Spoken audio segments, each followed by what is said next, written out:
दोस्तों, ये कहानी है बिहार के एक गांव की जिसमें विजय नाम का लड़का रहा करता था। बचपन से ही पढ़ाई में होशियार विजय अपने मम्मी पापा की आखिरी उम्मीद था। विजय के दादा ने अपने समय में बहुत कर्ज ले लिया था, जिसको चुकाने में पापा की पूरी जिंदगी मजदूरी में निकल गई। उनके पास थोड़ी सी जमीन थी जिससे उनका गुजरा हो रहा था। पापा की तबीयत मजदूरी करने से खराब रहती थी, पर पापा विजय को इस बात का एहसास नहीं होने देते थे। विजय को पढ़ाई में इतना होशियार देखकर उसके मम्मी पापा ने हर वह काम किया जिससे वह विजय को पढ़ा पाए। विजय की कॉलेज की पढ़ाई खत्म हो गई थी और वह एक छोटी सी नौकरी करने लगा, जिससे उसका खर्चा निकल जाता और साथ में वह कलेक्टर बनने की तैयारी भी कर रहा था। विजय अपने वक्त का एक मिनट भी फालतू नहीं गुजारता था। विजय ने पूरा समय पढ़ाई और नौकरी में ही लगा दिया। विजय के पापा को ये पता था कि वह कलेक्टर बनना चाहता है, इसलिए घर की हालत बहुत ज्यादा खराब होने पर भी उन्होंने विजय से कभी इस बात का जिक्र नहीं किया और न उसको अच्छी नौकरी करने के लिए कहा। लगातार 2 साल तक विजय पास नहीं हो पाया। उसके बाद भी उसके पिता ने अपना घर और जमीन गिरवी रखकर विजय को आईएएस की कोचिंग ज्वाइन करवाई और उसकी नौकरी भी छुड़वा दी और केवल पढ़ाई करने को कहा।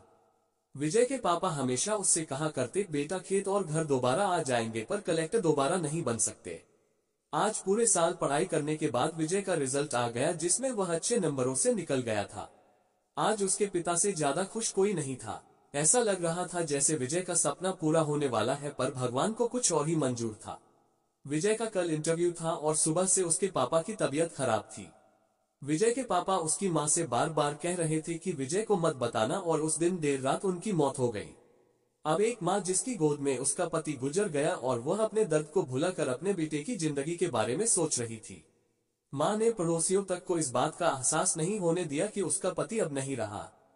पूरी रात ऐसे रोई कि आवाज भी न निकले, और सुबह विजय जब इंटरव्यू देने जाने लगा तब माँ और पापा के आशीर्वाद के लिए उसने माँ को कॉल किया। माँ ने पूरी हिम्मत लगा दी अपना सच छुपाने के लिए और विजय को आशीर्वाद दिया। और जब विजय ने पापा से बात करने को कहा तो माँ बोली, पापा अब तुमसे बात नहीं करेंगे, वह कलेक्टर से बात करेंगे। इतनी बात करके माँ ने फोन रख दिया। विजय का जब इंटरव्यू हो गया तब उसे बताया गया कि उसके पिता की तबीयत खराब है, उसको तुरंत घर जाना है। विजय को एक पल नहीं लगा अपने पिता की हालत समझने में। घर पहुंचकर पिता के पैरों में गिरकर वह जोर जोर से रोने लगा और कहने लगा, पापा उठो, देखो मैं कलेक्टर बन गया। आज उसके पिता को वह खुशी मिली थी जिसका उनको वर्षों से इंतजार था, पर आज वह इस दुनिया में नहीं थे। भगवान विजय के पिता की जिंदगी में सुख लिखना ही भूल गए थे।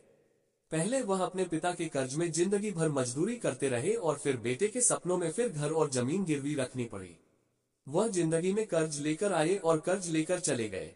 विजय के पिता को भले ही जिंदगी में कुछ हासिल न हुआ हो, पर वह अपने लड़के को इस काबिल बना गए कि वह अपनी 7 पुश्तों को बैठे बैठे खिला पाए। विजय की मां ने जो उस रात किया, जिसको करने का जज्बा बहुत कम लोगों में होता है। जब विजय कलेक्टर बनकर घर आया तब मां ने विजय से कहा, बेटा तुम आज इतने बड़े बन गए हो कि हाजारों गरीबों का भला कर सकते हो। जब भी तुम्हारे सामने कोई गरीब मदद मांगने आए तो अपने पिता और मेरे बारे में सोचना। मैं तुम्हारे बराबर पढ़ी लिखी और समझदार तो नहीं हूँ, पर इतना जरूर जानती हूँ गरीब आदमी की बहुत मजबूरी होती है। तुम कभी किसी का बुरा मत करना। शिक्षा दोस्तों, इस कहानी से हमें ये शिक्षा मिलती है कि वक्त कितना भी खराब हो, हम उसे बदल जरूर सकते हैं। माँ और बाप के एहसानों को हम कभी नहीं उतार सकते हैं, पर हम अपने कर्मों से उनकी इच्छा जरूर पूरी कर सकते हैं।